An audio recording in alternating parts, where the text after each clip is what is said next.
ഒത്തിരി പ്രതീക്ഷകളും ഒത്തിരി സ്വപ്നങ്ങളും ഒത്തിരി അധ്വാനങ്ങളും വിയർപ്പുമാണ് കടലിൽ കളഞ്ഞത്, നഷ്ടപ്പെട്ടു. ദൈവത്തിന് പരിഹരിക്കാൻ കഴിയാത്ത ഒരു പ്രശ്നവുമില്ലെന്നേ, ദൈവത്തിന് മാനിക്കാൻ കഴിയാത്ത ഒരു നിന്ദയുമില്ലെന്നേ. ഇന്നലകളിലെ നഷ്ടങ്ങളിലേക്ക് തിരിഞ്ഞു നോക്കുമ്പോൾ ആ നഷ്ടങ്ങളിൽ ഞാനും കൂടെ അങ്ങ് അവസാനിച്ചിരുന്നുവെങ്കിലെന്ന് ആഗ്രഹിക്കുന്ന ഒത്തിരി പേരുണ്ട്. ആ നഷ്ടങ്ങളൊക്കെ എന്തുകൊണ്ട് സംഭവിച്ചുവെന്ന് ഇനിയും ഉത്തരം കിട്ടാത്ത ഒത്തിരി പേരുമുണ്ട്.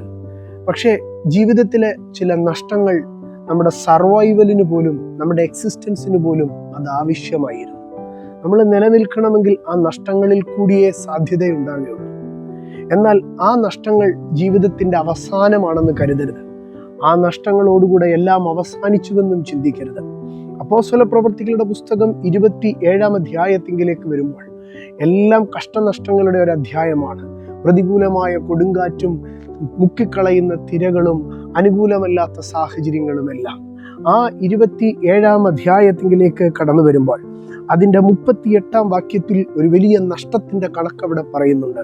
27:38 അവർ തിന്നു തൃപ്തി വന്ന ശേഷം ധാന്യം കടലിൽ കളഞ്ഞു, കപ്പലിൻ്റെ ഭാരം കുറച്ചു. ധാന്യം കടലിൽ കളഞ്ഞു, കപ്പലിൻ്റെ ഭാരം കുറച്ചു. എത്രയോ നാളത്തെ അധ്വാനത്തിൽ ഉണ്ടാക്കിയെടുത്ത ധാന്യം അത് അക്കരെ കൊണ്ടുപോയി വിറ്റിട്ട് പണമായി ലഭിക്കുമെന്നുള്ള പ്രതീക്ഷകൾ, ഒത്തിരി പ്രതീക്ഷകളും ഒത്തിരി സ്വപ്നങ്ങളും ഒത്തിരി അധ്വാനങ്ങളും വിയർപ്പുമാണ് കടലിൽ കളഞ്ഞത്, നഷ്ടപ്പെട്ടു. കുറെ കഴിഞ്ഞപ്പോൾ ആ കപ്പലും തകർന്നു. എന്നാൽ ആ തകർച്ചയ്ക്കപ്പുറം മാൾട്ട എന്നൊരു ദ്വീപിൽ അവരെത്തി. 3 മാസത്തോളം അവിടെ കഴിച്ചു. അതിനുശേഷം തകർന്ന കപ്പലിന് പകരം അവർ വേറെ ഒരു കപ്പലിൽ കയറി. ആ കപ്പലിലേക്ക് അവർ യാത്ര പുറപ്പെടുമ്പോൾ 28-ാം അധ്യായത്തിൽ മനോഹരമായ ഒരു വാക്യം എഴുതി വെച്ചിട്ടുണ്ട്. 28-ാം അധ്യായം 10-ാം വാക്യം, അവരും ഏറിയ സമ്മാനം തന്ന് ഞങ്ങളെ മാനിച്ചു. ഞങ്ങൾ കപ്പൽ കയറുന്ന സമയം ആവശ്യമുള്ളത് കയറ്റി തന്നു. ഇന്നലകളിൽ എല്ലാം നഷ്ടമായ, എല്ലാം എറിഞ്ഞു കളഞ്ഞ ശൂന്യമായ കപ്പലും തകർന്നു പോയതും നീന്തിത്തുടിച്ച് മാൾട്ടയിലെത്തിയവർ ചില മാസങ്ങൾക്ക് ശേഷം അവർക്ക് വേണ്ടി ഒരുക്കിയിട്ട ഒരു കപ്പലിൽ അവർ യാത്ര പുറപ്പെടുമ്പോൾ അവർക്ക് ആവശ്യമുള്ളത് കയറ്റി കൊടുക്കുകയും അവർക്ക് സമ്മാനങ്ങൾ കൊടുത്ത് മാനിക്കപ്പെടുകയും ചെയ്യും. ജീവിതത്തിൽ നഷ്ടങ്ങൾ ദൈവം അനുവദിച്ചിട്ടുണ്ട്. ആ നഷ്ടങ്ങളിൽ കൂടെ നിങ്ങളെ പിടിച്ചു നിർത്തിയ ഒരു ദൈവമുണ്ട്. എന്തിനു വേണ്ടിയായിരുന്നെന്നറിയാമോ? ആ നഷ്ടങ്ങൾ നിങ്ങളുടെ അവസാനങ്ങളല്ല.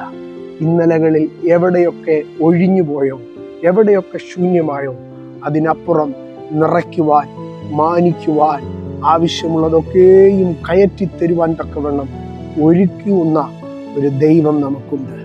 ഇന്നിൻ്റെ ക്ഷണികമായ പ്രതികൂലങ്ങളിൽ, ക്ഷണികമായ നഷ്ടങ്ങളിൽ ഹൃദയം തകർന്നും മനസ്സ് പതറിയും പോകരുത്.